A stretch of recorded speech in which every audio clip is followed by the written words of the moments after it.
So the very first function we're going to talk about is the identity function. This is the graph of the identity function, and the domain is going to be negative infinity to infinity. The range is also negative infinity to infinity. Remember, increasing, decreasing, and constant, you're supposed to read left to right. So this particular graph is increasing on its entire domain. So it's increasing on negative infinity to infinity. That means it's never decreasing and it's never constant. This one is also symmetric about the origin. Now, symmetric about the origin means you can take your graph and spin it around the origin, this point here, and it looks kind of like a fan. If you can spin it and you get the same graph that you started with, then you have symmetry about the origin. So what if we subtracted 4 from that original function? If you subtract 4 from the function, it's actually going to take it and shift it down 4 units. So it's going to start here, but it's going to go down 1, 2, 3, 4 units, and it would look something like that. So what would happen if you were to put a negative in front of the function? Anytime you put a negative in front of a function, it will reflect it over the x-axis. So it would look something like this, reflected over the x-axis. So to make a little note, this reflects over x.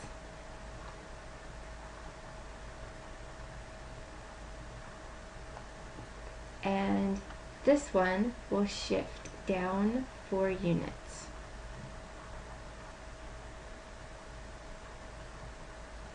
Okay, so let's have a look at the next one.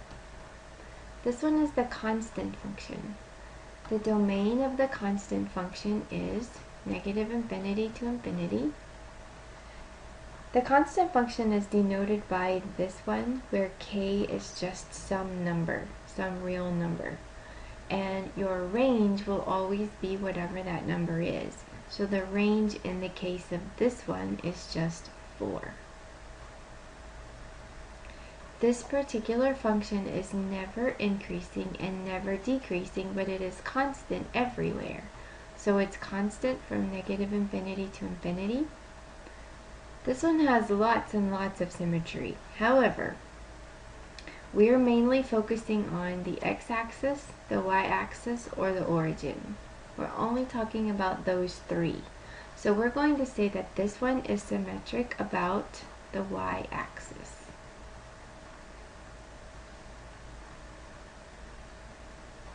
So how about the linear function? We've had this one before. Remember this?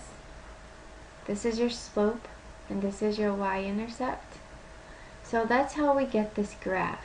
Our y-intercept is 2, and then we rise 3, run 1. So we go up 1, 2, 3, run 1.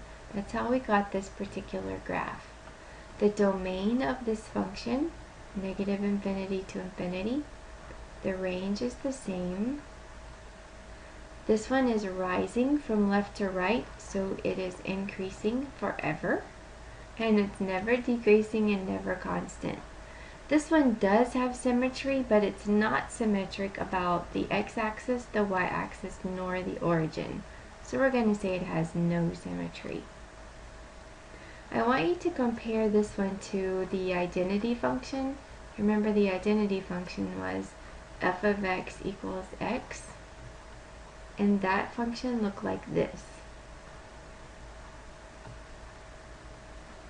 The difference is our new function is steeper and is raised up 2 units. So the 3 made it steeper and the 2 made it shift up 2 units.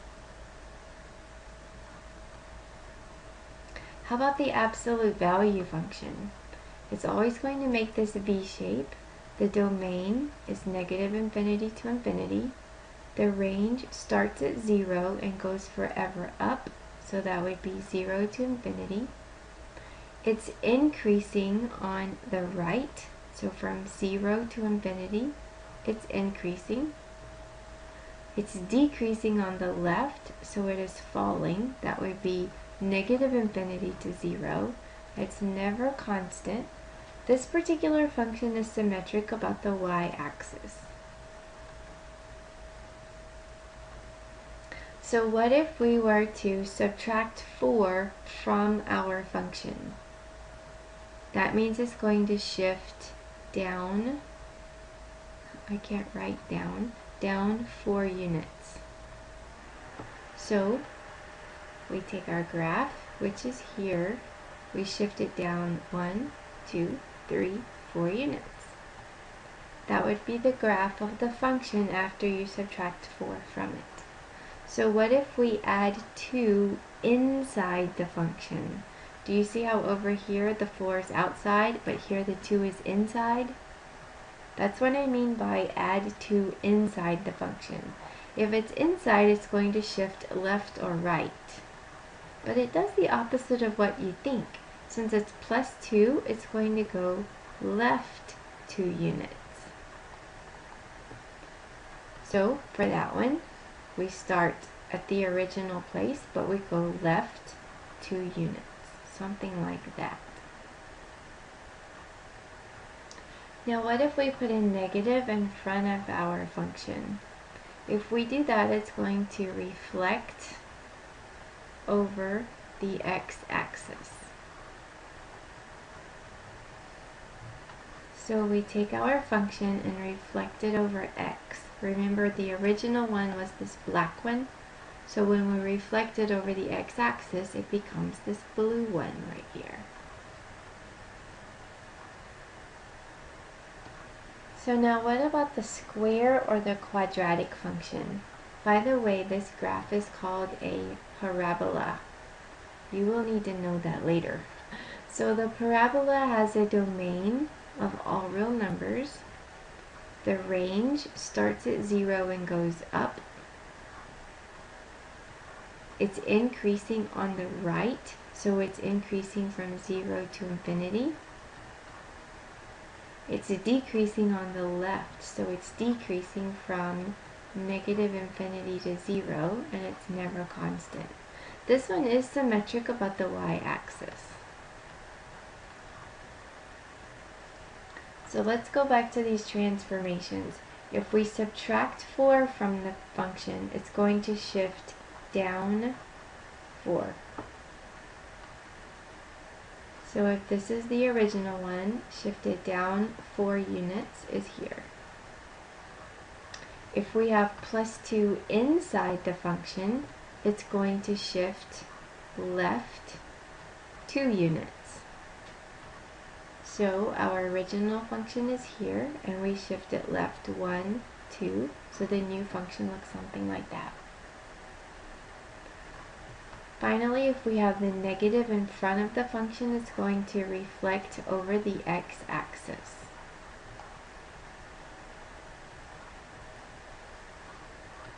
So the black one now becomes this blue one.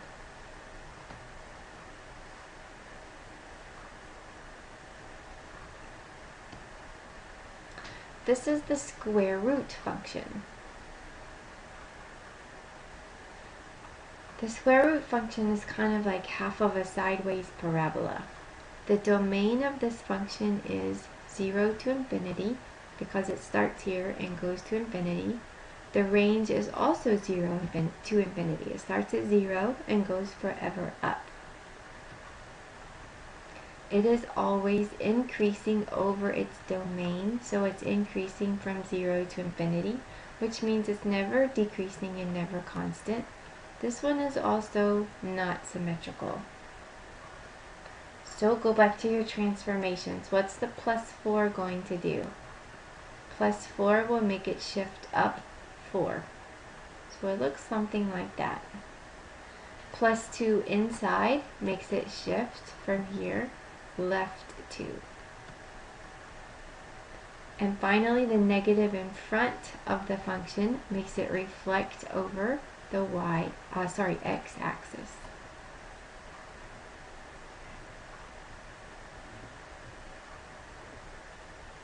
So now we have the cube function.